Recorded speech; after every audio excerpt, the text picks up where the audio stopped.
Tapi terkait ini Pak Mbak Mujib, Ya. apa programnya Mbak Mujib sendiri, saya juga pengen tanya nih tentang UMKM. Oh iya. Sih terkait sekarang kan eranya digital yang kemudian mak-mak pun sekarang sudah pakai gadget segala macam itu pripun Bang? Jadi problem perekonomian kita terutama yang dialami oleh para pelaku UMKM itu mereka bisa memproduksi, tetapi problemnya adalah di pemasaran. Iya, tepat sekali.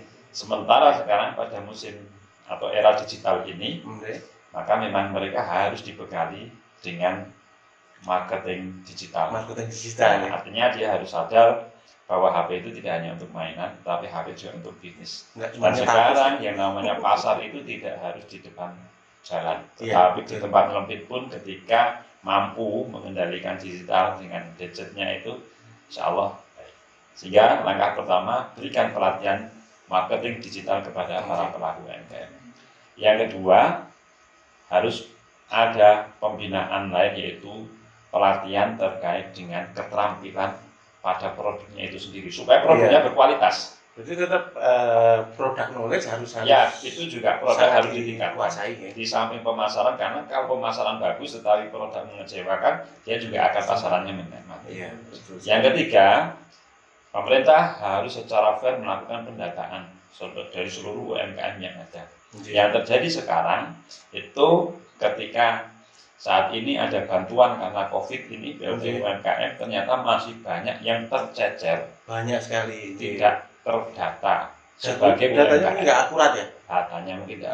Secara berkala harus ada pendataan. Karena di data ini menjadi sangat penting ketika pemerintah betul-betul mau melakukan perbaikan perekonomian khususnya kepada para pelaku UMKM. Ini menarik sekali, sahabat muda dan teman-teman seluruh semuanya, bahwa ke depan ternyata beliau Mbah Mujib sudah punya program seperti itu. Dan konon katanya mau ada rumah digital segala macam itu. Seperti Mbah Mujib. Betul. Untuk menjembatani kepada pelaku UMKM yang mungkin dia masih kolot, artinya tidak mampu untuk melakukan penjualan secara digital, maka kita nanti akan buat rumah digital. Artinya kita bantu sampai dia pemasarannya bagus. Kalau yang sudah mampu untuk melakukan pemasaran sendiri, kita lepas, tapi kalau yang belum, kita pasarkan. Kita buat tim dan kita buat rumah digital. Asik.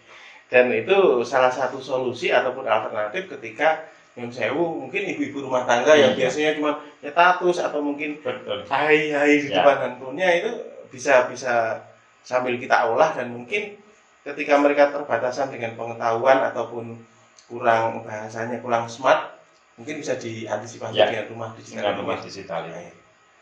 Kira-kira itu untuk rumah digital sendiri Bang Mujib, itu apakah juga membuat peluang dalam arti peluang tenaga kerja atau peluang untuk warga Wedomartani sendiri untuk terlibat di situ, atau? Yang jelas dengan penciptaan rumah digital di situ pasti akan terbentuk ataupun kebutuhan dari tenaga kerja pasti ada.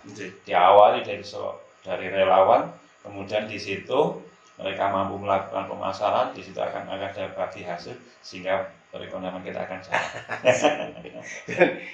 Kelihatannya memang Mbah Mujib sudah siap sekali ya dengan alhamdulillah.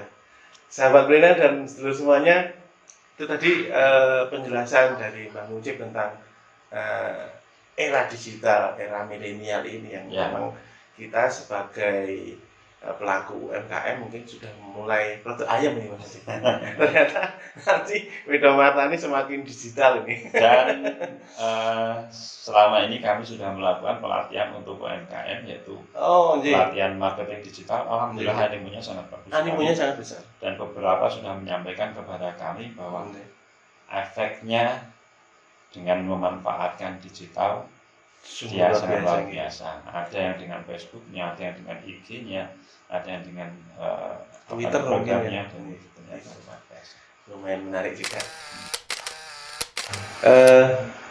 Lanjut untuk ini Pak Mujib, terkait dengan UMKM tadi, ada nggak sih pemerintah Wedomarta ini untuk backup permodalan atau istilahnya mungkin bantuan atau mengusahakan bagaimana ketika pelaku usaha kecil ini terkendala dengan modal? Oh ya, kalau modal nanti kita bisa membuat sebuah inovasi dengan menghidupkan BUMDes. Salah satu geraknya BUMDes itu nanti bisa membuat semacam bank untuk simpan pinjam. Kita bisa melalui jalur itu. Karena BUMDes itu bisa diberikan modal yang banyak dan di situ nanti dengan sistem simpan pinjam di BUMDes. Itu kalau masalah permodalan. Kalau menggunakan dana desa, biasanya setelah adanya pelatihan kepada kelompok masyarakat, itu kita bisa memberikan dalam bentuk barang. Bantuannya berupa misalkan alat gitu nggih. Pemerintah desa melakukan pembinaan pelatihan nyablon. Nah, setelah selesai pelatihan nyablon, pemerintah desa bisa memberikan bantuan barang, alat-alat untuk menyablon itu. Kalau bantuan uang tidak diperkenankan. Tapi kalau barang itu bisa. Nah, berarti kan paling tidak itu jelas bukti nyata ya. Bukti nyata sebuah bantuan ke masyarakat. Beberapa waktu yang lalu kita juga sudah melaksanakan pelatihan untuk kelompok difabel. Gitu. Secara spesifik kita kumpulkan, kita berikan pelatihan, dan ternyata mereka menghendaki pelatihan laundry. Maka setelah pelatihan laundry, pemerintah desa memberikan bantuan dalam bentuk mesin cuci. Untuk mereka secara usaha kelompok untuk mendirikan bisnis laundry. Mungkin tidak menutup kemungkinan ketika nanti sahabat Mir dan konco-konco semuanya pengen perbengkelan atau mungkin bisa jahit menjahit. Di samping itu tidak harus secara mandiri, kerjasama dengan pihak ketiga. Insya Allah kita sudah bekerja sama dengan beberapa pengusaha. Pemerintah kabupaten melalui Dinas Tenaga Kerja juga siap untuk memberikan pelatihan. Pemerintah provinsi, Dinas Tenaga Kerja juga siap untuk memberikan pelatihan. Ya, hanya bagaimana generasi kita ini sanggup nggak mengikuti pelatihan itu. Karena kadang-kadang durasinya cukup lama. Dan karena memang ini sebuah kesempatan besar sebenarnya. Ketika banyak kaum muda yang notabene, wah aku ki ora iso piye-piye, di sekolah cuma adanya teori. Untuk praktek mungkin masih terkendala.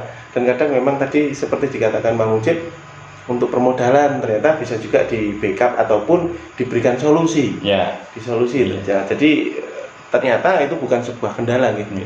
Dan yang paling penting sekarang kita juga harus menghidupkan yaitu kelompok-kelompok akhirnya orang-orang kaya di Wedomarta ini, pengusaha Martani, bagaimana kita ketuk hatinya untuk memiliki kepedulian kepada kelompok rentan tersebut, kelompok usaha kecil tersebut, sehingga responsibility-nya nanti bisa dilarikan. Itu yang sebetulnya dari tadi saya pengen tanya itu, cuman rodok piye ya. Cuman ketika Bang Mujib sudah mengutarakan hal itu, tentunya beliau sudah ada hubungan yang baik dengan beberapa pengusaha sudah kita calling dan sebagainya, dan komitmen itu ternyata muncul dari mereka juga. Begitu sahabat milenial ternyata. Risalah suci Wedomarta.